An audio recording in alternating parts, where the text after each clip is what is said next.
Thank you, Liana. Thank you for the present. I'm not going to look at it right now. I would now like to ask Dr. Schenk to come forward to lead the next part of this event, the recognition of some very special academic achievements.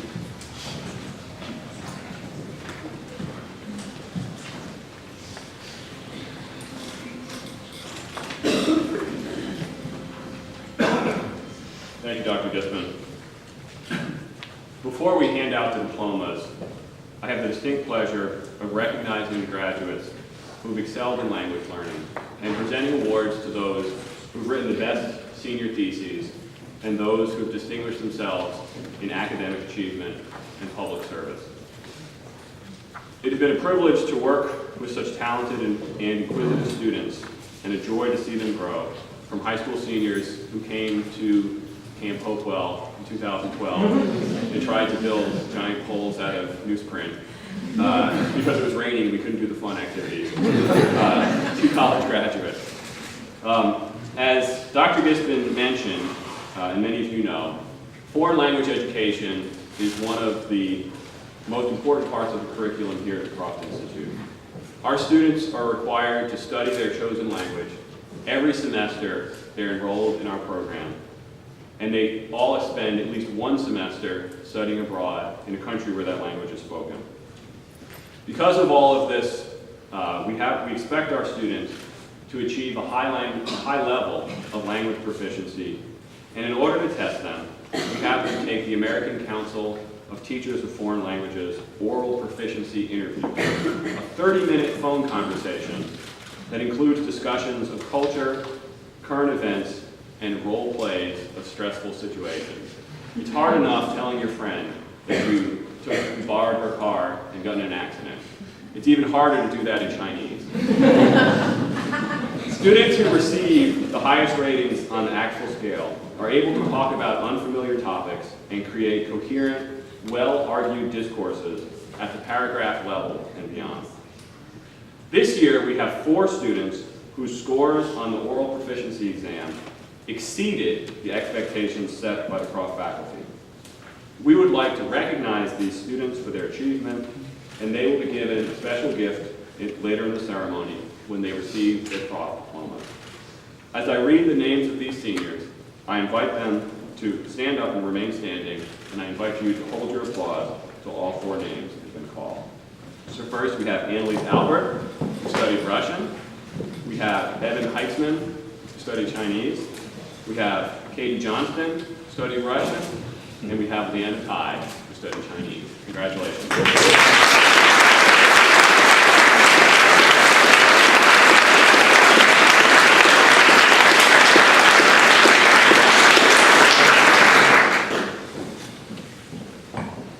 Next, I'd like to present the Gerald M. Abdallah Prize.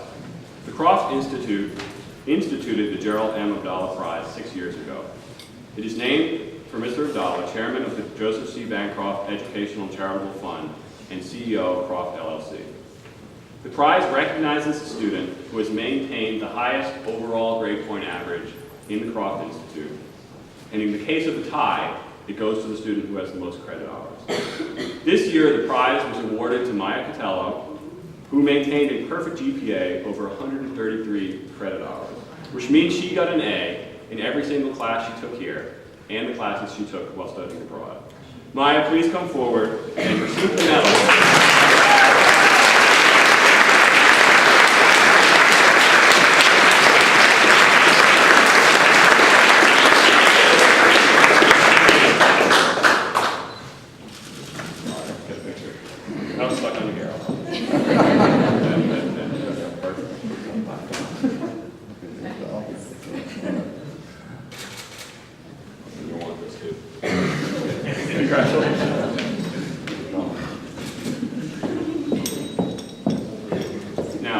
The senior thesis prizes.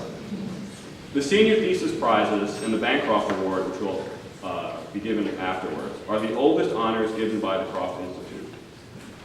Like the Abdallah Prize, each award carries with it a monetary prize, and the winners' names will be added to the plaques that hang outside of the receptionist's office on the 3rd floor of our building. But before I give the awards, to the students who wrote the best theses, I'd like to congratulate all of our graduates for writing their senior theses. Very few students complete a senior thesis these days, and I think you understand why. It is truly a testament to our students' hard work and academic ability that they were all able to complete the 2-semester thesis project. Having coordinated this process from the beginning, I can tell you how hard these young men and women have worked. While all of our students deserve to be congratulated, we'll give special recognition to the 4 students who wrote the best theses in each of our regional concentrations, and the 1 student who wrote the best thesis on an interregional topic. When I call each award winner's name, I ask for her or him to come forward and be congratulated by me and Dr. Bismuth. I also invite the student's mentor and other reader to come forward if he or she is present. So the first prize goes to the student who wrote the best thesis on an East Asian topic. The student's mentor commented that this thesis was a solid piece of research and a well-written academic paper, excellent both in content and style. The prize goes to Zachary Cookston for his thesis, An Industry Giant's Struggles, Google's Relative Failure Within China, written under the direction of Dr. Don Wolf.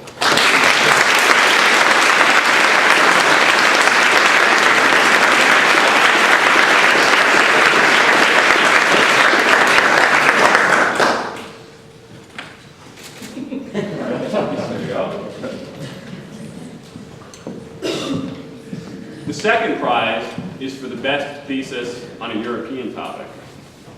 The student's mentor wrote that this was a very solid thesis on an interesting and timely topic, and that the student has done an excellent job. The prize goes to Erica McGraw for her thesis, Political Underrepresentation in Domestic Terrorism, the Deficiency of Minority Descriptive Representation as Causal Factor of Violent Radicalization in European Democracies. And this was written under the direction of Dr. Benjamin Johnson.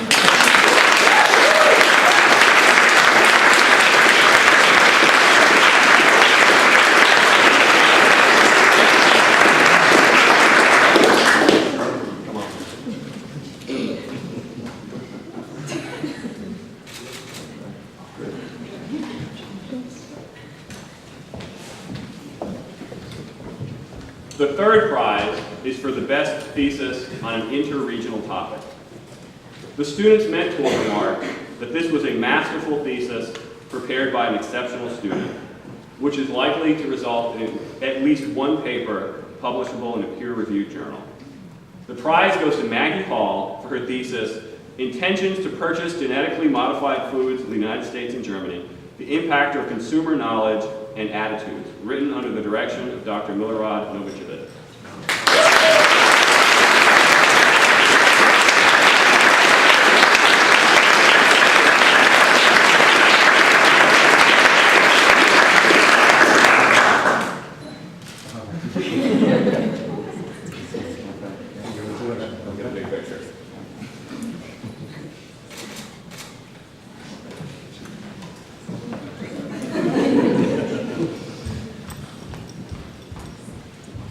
The fourth prize is for the best thesis on a Middle Eastern topic.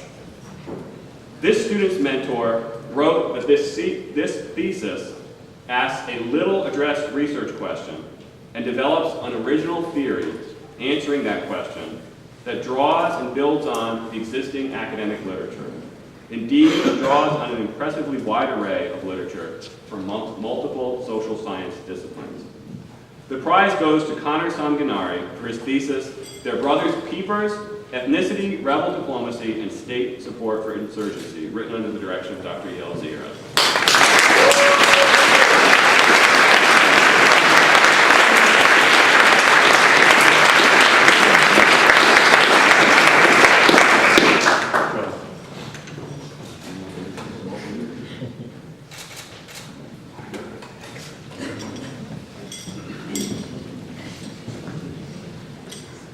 The final prize for a senior thesis is the Terasawa Prize, named for Dr. Katsuaki Terasawa, the Associate Director of the Croft Institute from 1998 until his retirement in 2005.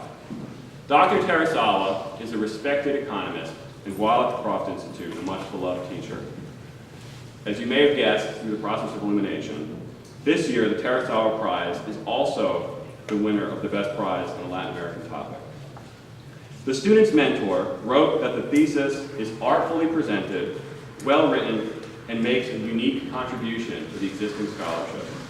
The prize selection committee commented that it really is a rarity to have a thesis flow so fluidly. This student has a beautiful writing style. The prize goes to Katie Wright for her thesis, Portrayals of Pinochet, Historical Narratives in Chilean Schools.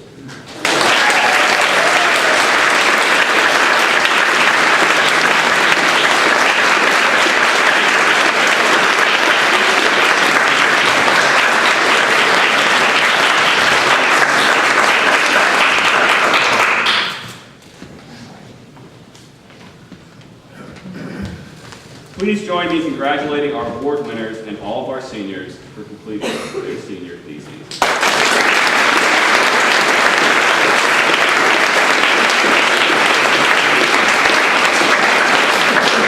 The next prize is the Bancroft Award. Named for Joseph C. Bancroft, the man whose generous gift made the Croft Institute possible. The Bancroft Award for Outstanding Academic and Public Service Achievement is given to a graduate who combines an outstanding record in public service with academic excellence. This year's recipient clearly meets these criteria.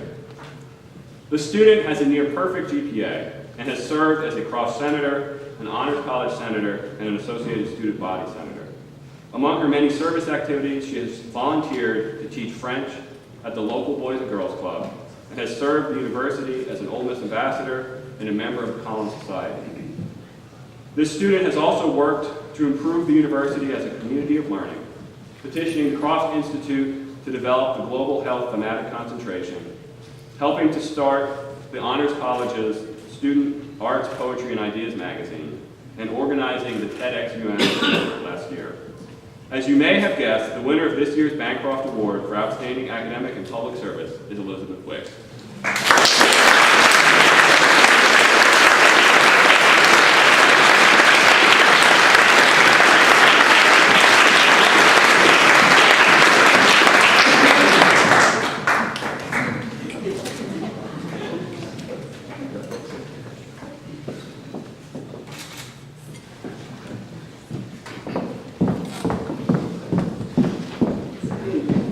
Before I turn the floor back over to Dr. Gispen, I want to say that having had the privilege of working with him for more than 7 years, I can tell you graduates that you and your predecessors are at the heart of his understanding of the Croft Institute and his understanding of his role here.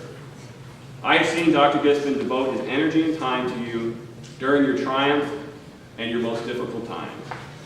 His priorities, and I can attest to this personally, through many conversations in his office, about students, about their successes, and about how we're going to get this student through. I can attest personally that his priority has always been to help each of you achieve as much as you can while you're here at Croft, and to help each of you find a path that will fulfill and challenge you after graduation.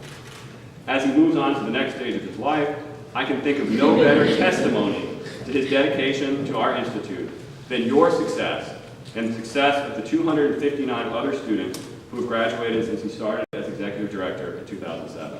Thank you, Dr. Gispen.